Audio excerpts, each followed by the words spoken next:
Hi, welcome back to my channel, Beautiful Minutia. If you're new here, my name is Tiffany, and today I'm doing the mid-year freakout tag. I actually did this tag last year, so this is my second year in a row doing this, and I love doing tags like this where I can kind of like reflect on how my reading year has gone so far, and maybe goals that I've had that I'm completing or not completing, and all of that kind of stuff. I have seen a few people already do this tag so far this month, and it jogged my memory that I needed to be doing it as well. So let's go ahead and dive in. Question number one is, what is the best book you've read so far in 2022? So I don't know that I can narrow it down to one particular book. I have 3 books that I want to mention. I could mention more, but I'm leaving rereads out of this question in particular. These are all books that I've read for the first time this year. So I have 3 that I'm going to mention. 2 of them I read in January and I've already talked about at length, so I'm not really going to go into too deep of detail there. The first one is Emily of Deep Valley by Maud Hart Lovelace. This book is wonderful. It's very much a coming of age story. It's about a young girl, Emily, who is getting ready to graduate high school, and all of her friends are going off to college, and she decides she is going to stay behind because she's taking care of her elderly grandfather. She's very different from a lot of her friends in the fact that they're very wealthy, well-to-do, they live in town. She lives on the edges of town and definitely doesn't have that much money, and she's definitely unique in that she has a role as a caregiver and she's not just focused on herself like a lot of her friends are. So after her friends go away, she's obviously very devastated, very lonely, feels very, very displaced. And so she sorts through a lot of things and just really grows up and grows into herself and kind of realizes her own interests and different things like that. And I just loved her growth as a character, and I thought that the author did an amazing job tackling some deep topics, including immigration and racism, which is rare to find in books in the time period that this was written in. So that was a pleasant surprise to find that represented there as well. But I thought that the author tackled deep and difficult issues with hope and just did such a good job. I really loved it. The other book that I read in January is actually a collection of short stories, and that is Everything That Rises Must Converge by Flannery O'Connor. I actually did a video where I ranked all of the short stories in this collection, so I'll link that so you can watch it, because then you can hear my very in-depth thoughts on all of the stories, although I did try to keep it spoiler-free. Flannery O'Connor is a Southern Gothic author, so all of her short stories definitely have that great Southern Gothic feel, and she just does an amazing job, I think, exploring human nature, and those stories have really stuck with me. The newer book that I wanted to include on here is one that I just completed in May, and that's The Mysteries of Udolpho by Anne Radcliffe. I started this book in February for Feb Regency, and it took me until May to finish it, but not because I wasn't enjoying it. I had so many other book commitments that I set that one down with the hopes of picking it back up, and I did in May and finished it. And I loved every single page of this book. Just so beautifully written, has such amazing character development, but I think probably one of my favorite parts of the book was actually as Emily is traveling throughout France and Italy, just the descriptions of the countryside are unparalleled, like more beautiful than probably any book I've ever read before, and so that was really wonderful. If you're not familiar with The Mysteries of Udolpho, it's about a young girl also named Emily. So there's 2 Emilys in this question, who at the beginning of the book is living a very idyllic life with 2 very loving and devoted parents, and then tragedy ensues and she's forced to leave her home and is transported to this castle named Udolpho, and it's very creepy. And there's some weird stuff going on. And so there's a lot of mystery, there's a lot of intrigue. I feel like this book kind of has everything, honestly. But it's really, really slow at first. Like the first third of the book is really slow. So if you plan to read this book, just be prepared that it's gonna be very slow, but then it picks up. I loved the slow parts just as much as I love the mystery parts, just because I loved the writing in this book. Also, this book makes a very prominent appearance in Northanger Abbey by Jane Austen, which was one of my favorite books of the year last year. So it was such a joy to read this book and finally understand the references of like what was behind the curtain and all these things. I'm like, oh, I know what that means now. So it was a great book. Question number 2 is the best sequel you've read so far this year. And at first I was thinking, have I read any sequels? I haven't been really reading any series. So I started scrolling through Goodreads and I realized Duh, I finished the Red Rising trilogy this year. So the answer is for certain Golden Sun, which is book 2 of the original Red Rising trilogy by Pierce Brown. My word, what a book. This was such a fun read. I mean, fun being relative. It's very dark, but it was just a ride. Like, my word, so many plot twists. I just felt like it was really good. I felt like a lot of the concerns that I had with the original Red Rising book were addressed or remedied in Golden Sun, so it made it a much more enjoyable reading experience for me than reading Red Rising, which I had some iffy thoughts on. Question number 3 is a new release you haven't read yet, but want to. So to be totally honest, I am not really good at following new releases. I'm just not. But I did have a list of new releases that I was looking forward to this year when I did the Quarter Year Crisis book tag. And I have actually since read almost every single book that I listed there, except for one. So I'm going to go ahead and mention that one here again.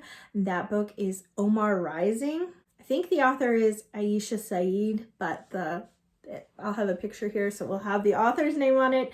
This author also wrote Amal Unbound, which is an incredible book about a young girl in the Middle East, I think potentially Pakistan, but it's definitely in the Middle East, who she wants to become a teacher, and just the kind of challenges that she faced as a girl looking for education. Omar Rising follows Amal's best friend, who in Amal Unbound goes off to like a boarding school situation. And so I believe this book follows him as he is in boarding school, and I loved Amal Unbound so much, and I'm really looking forward to reading Omar Rising. Question number 4 is most anticipated release for the second half of the year. And again, I don't have a ton of new releases on my radar. So there's a couple books initially that I thought about. I know there's a new Mistborn book coming out this year. I know the last book of the second trilogy of Red Rising is coming out, but Mistborn is second era Mistborn, and I've only read the original trilogy, and I haven't continued past the original trilogy for Red Rising either.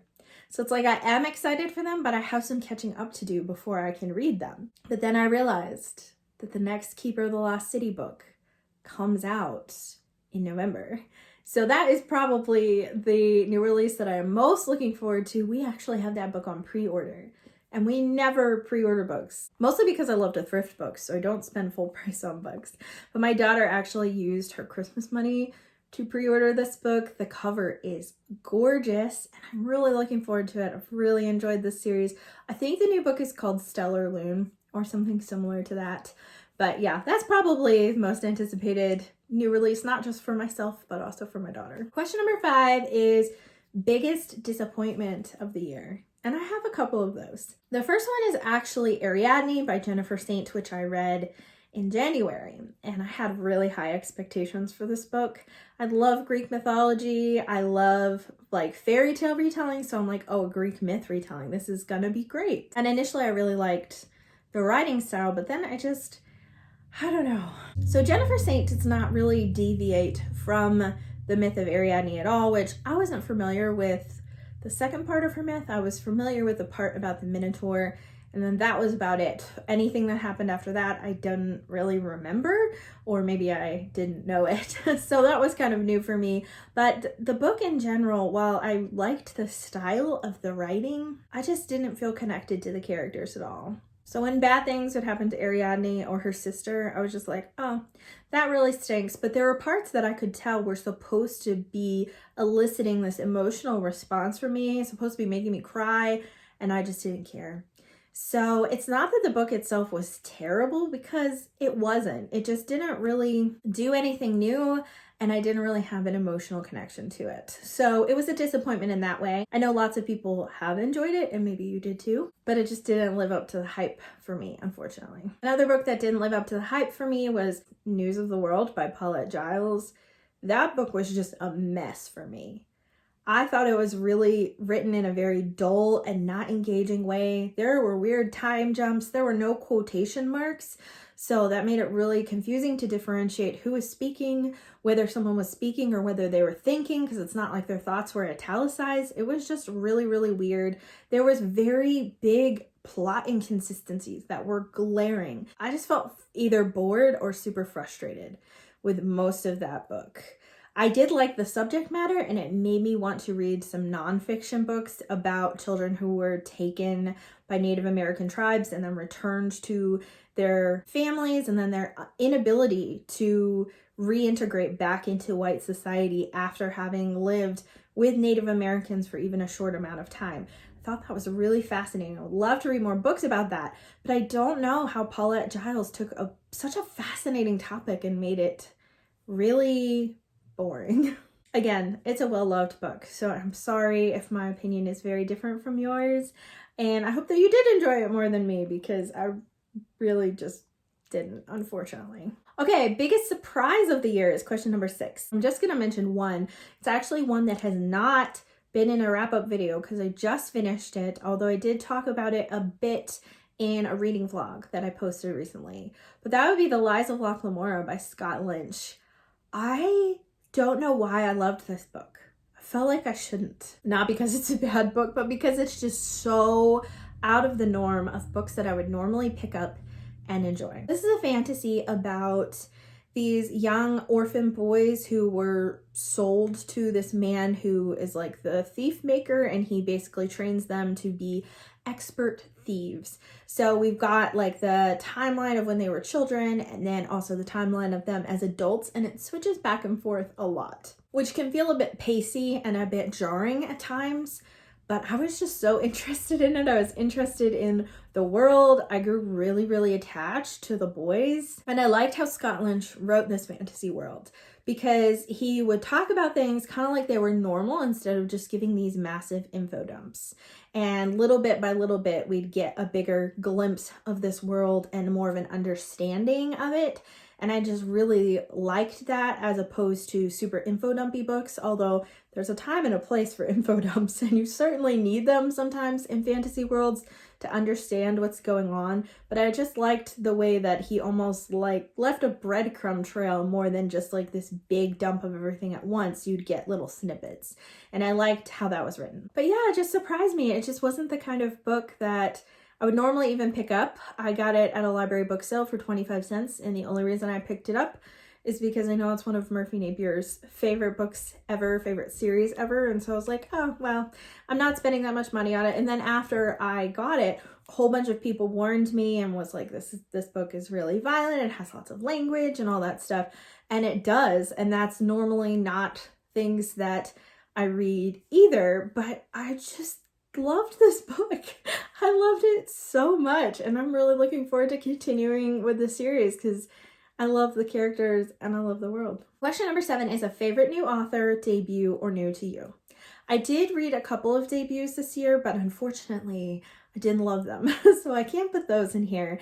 And I also don't love to say that someone is a favorite new author if I haven't read that much by them. Otherwise, I would immediately just say Anne Radcliffe, because The Mysteries of Udolpho is incredibly written, but I haven't read anything else by her. So I don't know if I can count her as a favorite new author. So an author that was new to me this year that I've read more than one book by, still only 2, is Elizabeth Bunce, who wrote the Myrtle Hardcastle mystery series, which is a middle grade series, and it is so much fun. It's set in Victorian England, and there's this young girl, Myrtle, whose father is an attorney, and so she's very fascinated with criminal things, and she's very precocious, very fun, very curious, very witty, and so the book had really fun mysteries, but also it was just hilarious. It was just a lot of fun and had lots of footnotes, and the footnotes were either educational in nature, which I thought was great because it's helping children be acclimated to a time period that they might not know anything about, but a lot of them were really funny too. And so it was just a very, very, very enjoyable 2 books that I read. I think there's 4 in the series, and I read the first 2 and adored them both. Question number 8 is newest fictional crush. And I don't really crush on people in books. I know lots of people do, but I just don't for some reason. And I've seen some people say instead of their newest fictional crush, like a favorite couple, which I really like that, doing that instead of crushes. But as I was looking back through the books I've read so far this year, there aren't any real relationships that I felt like were just unbelievable. Overall, like nothing just has really wowed me in that department. Question number 9 is your newest favorite character. I already mentioned Emily from Mysteries of Udolpho, but she's definitely up there. And another one that I would mention from a book that I just read and hasn't been in a wrap-up yet is Toru Honda from Fruits Basket. Toru Honda is just the sweetest human being. Like, she is so optimistic and so sunny, even when everything in her life is going wrong. She is just so resilient, and then she comes into contact with this family of people who they all represent a member of the Chinese zodiac, and when they're hugged by the opposite sex, they turn into that animal. So that's kind of funny and quirky. But this family that she comes into contact with, a lot of them are kind of aloof or downright aggressive towards her, but she chooses to see the good in them rather than be frustrated with them, and as a result, those good things about those people bubble to the surface because she is affirming that in them, and I just love that. I just thought she was a great character. Question number 10 is a book that made you cry, and I love a book that can make me just bawl my eyes out, but I haven't really had very many of those books this year so far. I think the closest that I've come is Out of My Heart by Sharon Draper, which this is the sequel to Out of My Mind, which follows a young girl named Melody who has cerebral palsy, and so she is not able to walk, and she's also not able to verbally speak at all. Her parents end up getting her one of those computerized things that you can type in your responses and stuff like that, and so she's finally able to easily communicate with others around her. Out of My Heart follows Melody the summer after that school year that Out of My Mind took place in, and she is able to go to a summer camp with other disabled children, and it is so wonderful. So some of the children there are unable to walk or have mental disabilities, and so there are all different types of disabilities represented at this camp. And it's just wonderful to watch Melody make friends with people who understand what it's like to be rejected and go through the kinds of hardships that she has gone through. And it's just so wonderful. Like, it made me cry a lot of happy tears because I felt like it was the happy ending that Melody deserved. So good. If you liked Out of My Mind, please read Out of My Heart. It's so feel good. I loved it so much. Question number 11 is a book that made you happy.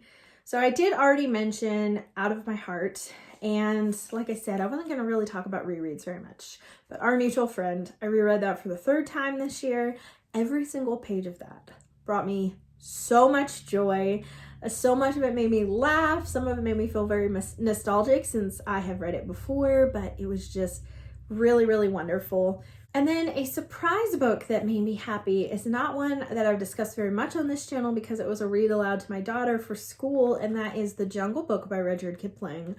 I had no expectations going into this book. The only frame of reference I really had for it was Disney's Jungle Book movie, which obviously is not that much like the book because Disney's really good at changing things.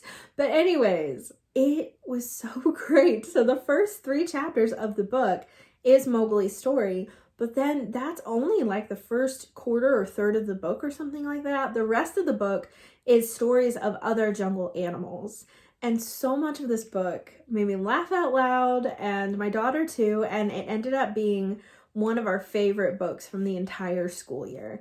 Like, it was just such a delight to read, and I love Rudyard Kipling's writing style, and now I want to read everything he's ever written because the writing style was just very descriptive and very lighthearted and fun, and it was a blast to read. Question number 12 is, what is the most beautiful book that you have bought or received? And so I have this book that I found at Half Price Books, and it is Pergorio, which I am probably mispronouncing because I'm not great at French, by Honoré de Balzac. And look how pretty this is.